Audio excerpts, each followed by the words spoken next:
வசனம் இவ்வீதி ஆயிரக்கணக்கான மக்களின் கண்ணீருக்கு சாட்சி. இது ஒரு போராட்டத்தின் ஆரம்பமல்ல, முடிவும் கூட. ஒரு துளி நீர் கூட அருந்தாமல் 12 நாட்கள் உயிர் துறந்த ஒரு இளைஞனின் கதை இது. அவரின் பெயர் திலீபன். 1963 இல் பிறந்த இராசையா பார்த்தீபன் ஒரு மருத்துவர் கனவுடன் வளர்ந்தவர்.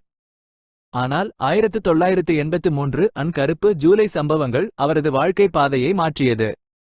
மருத்துவ கல்வியை விட்டு விடுதலை புலிகள் இயக்கத்தில் திலீபன் என்ற பெயரில் இணைந்தார். 1987 இல் இந்திய இலங்கை ஒப்பந்தம் கையெழுத்தானது.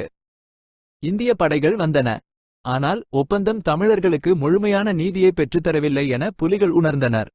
இந்த சூழலில் தமிழர்களின் 5 முக்கிய கோரிக்கைகளை இந்திய அரசிடம் முன்வைக்க திலீபன் முடிவெடுத்தார்.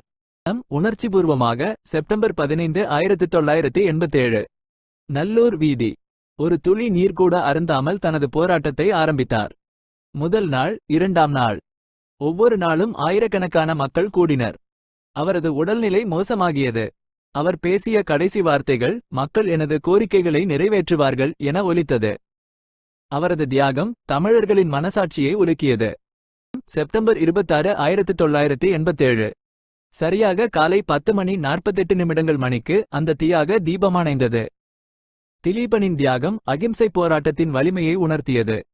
அது வெறும் மரணமல்ல, அது தமிழர்களின் உரிமை போராட்டத்திற்கு ஒரு புதிய உத்வேகத்தை கொடுத்தது. ஒரு தனி மனிதராக தனது போராட்டத்தை ஆரம்பித்து ஒரு இனத்தின் போராட்ட குறியீடாக மாறினார்.